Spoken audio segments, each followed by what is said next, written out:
ensemble de symptômes qui apparaît quand une personne est confrontée à un événement dramatique et traumatisant, comme une agression sexuelle, un acte terroriste ou tout autre type d'acte violent.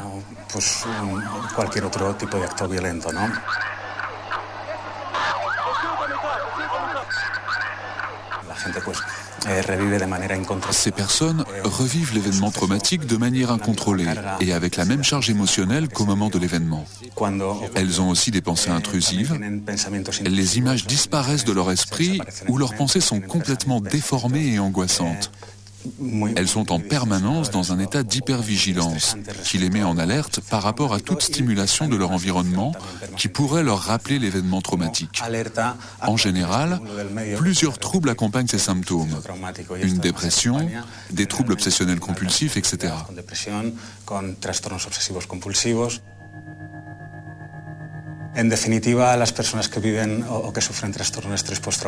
En définitive, les personnes qui souffrent d'un trouble de stress post-traumatique ont tendance à voir le monde comme un lieu menaçant et à se considérer eux-mêmes comme incapables d'agir dans ce monde.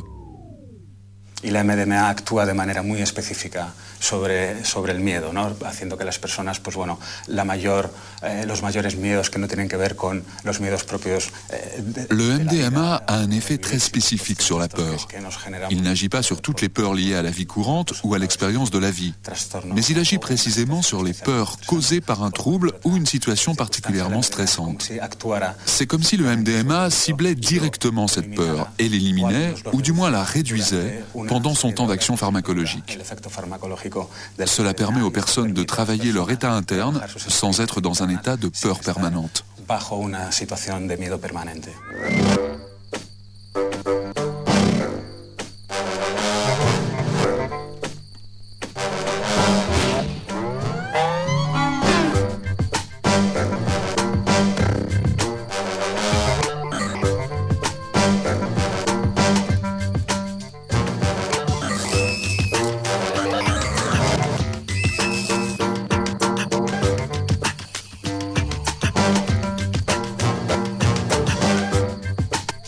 Les patients de José Carlos Buoso ne prenaient que de faibles doses d'ecstasy.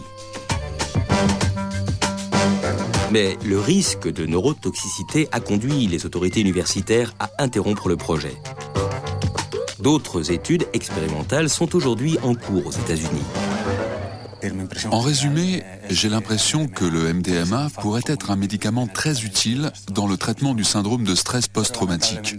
Mais malheureusement, je ne peux pas encore le prouver avec des données.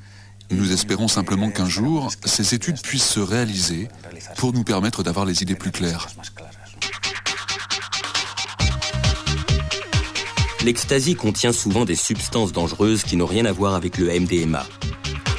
Les laboratoires clandestins inventent aussi des designer drugs, de nouvelles drogues à la carte dont les amateurs se multiplient. Ces drogues de synthèse comme le GHB ou la kétamine créent des états qui vont de l'abolition de la volonté à une sensation de sortie du corps.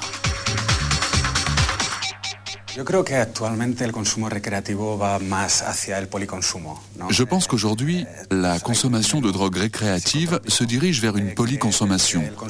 Le consommateur dispose d'un menu psychotrope qu'il utilise tout au long de la soirée en fonction des effets qu'il recherche ou qu'il éprouve. En cas de stimulation excessive, il prendra un calmant. Quand il ressent la diminution des effets d'une drogue, il en reprendra un peu pour retrouver plus d'intensité, c'est-à-dire qu'il joue avec les différentes substances.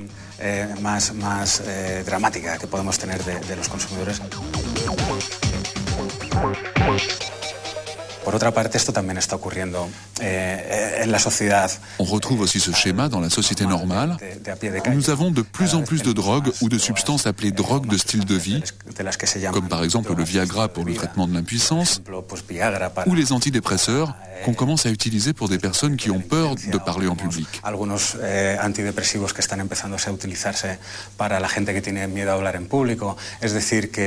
Je pense que ce phénomène est généralisé au sein de la société, aussi bien avec les drogues de pharmacie qu'avec les drogues illégales. Interrogés sur ce que seront les drogues de demain, scientifiques et psychiatres pensent d'abord aux traitements médicaux. Entre les drogues et les médicaments, les frontières deviennent chaque jour de plus en plus poreuses et l'avenir s'annonce chimique.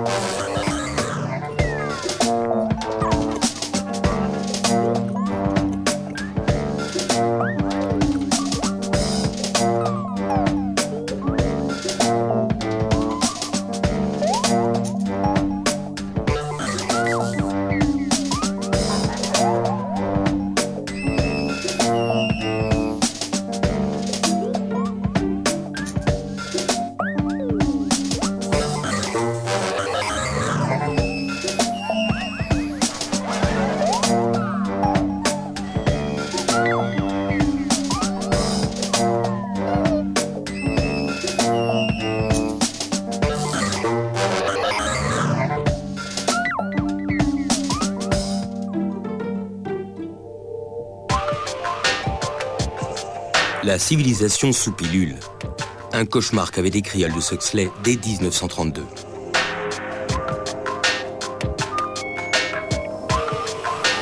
Dans son roman Le meilleur des mondes, une société était régulée par le soma, une drogue omnipotente qui calmait les gens ou les rendait euphoriques selon la dose administrée. Vous anticipez dans une certaine mesure ce monde sous tranquillisant, sous drogue de confort, sous drogue de vérité dans votre roman Le meilleur des mondes.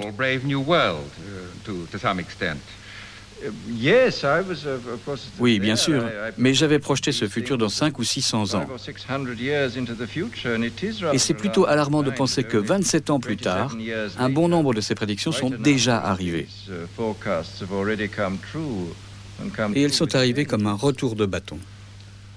C'est difficile de savoir ce que seront les drogues de demain, parce qu'on est dans un monde qui est probablement de plus en plus ouvertement chimique. Alors c'est très décrié par certains. On voit bien que les médicaments, l'utilisation des molécules psychoactives sort de plus en plus souvent d'un cadre thérapeutique au sens de traitement de maladies mentales avérées. C'est le problème des traitements de la dépression. On ne sait plus trop où est la frontière entre la norme et la dépression. C'est le problème du traitement de l'angoisse, où on ne sait plus à partir de quelle durée de crise d'angoisse il faut passer au traitement. C'est le problème du traitement de l'insomnie, etc.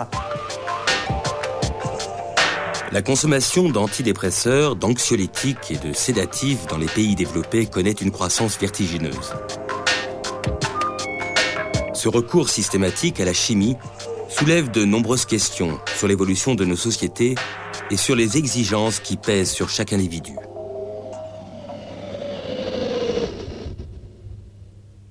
La realidad es que parece ser que ahora mismo las drogas del futuro se podría decir que son quizá los Je pense que les drogues du futur sont plutôt les antidépresseurs. Dans le monde occidental, les indices de dépression augmentent de manière exponentielle. Mais si ces médicaments étaient efficaces, ou aussi efficaces qu'on veut nous le faire croire, les indices de dépression seraient certainement moins élevés. Je veux dire que la médecine du futur doit être une médecine qui répond à la société et aux problèmes psychologiques de la société, et non l'inverse. Nous vivons dans un monde qui va connaître de plus en plus de troubles d'anxiété, de stress ou de dépression.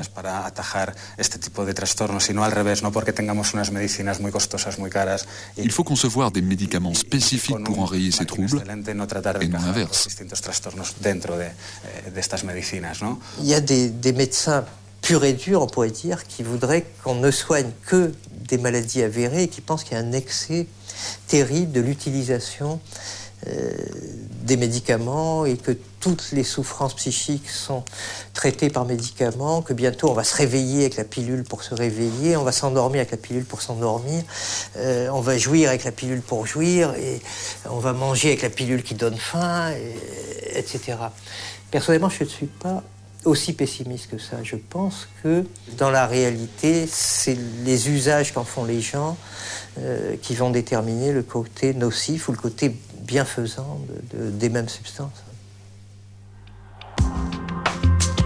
Entre substances clandestines et chimie médicale, les frontières se rétrécissent. L'avenir de la société se dessine sur fond de repères bouleversés.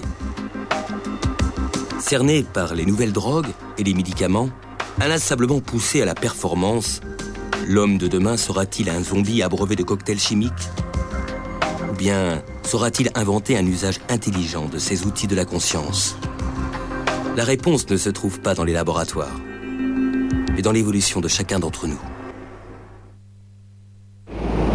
On se retrouve lundi pour un autre genre de fouille. Après le cerveau, c'est la Terre que nous irons couper en rondelles. Savez-vous quel est le nouvel Eldorado des archéologues? C'est l'Europe de l'Est. Grâce à des méthodes high-tech, les chercheurs exhument des trésors, ainsi l'épave de ce navire du XVIIIe siècle. À lundi pour en voir plus, mais on peut déjà creuser le sujet sur notre site.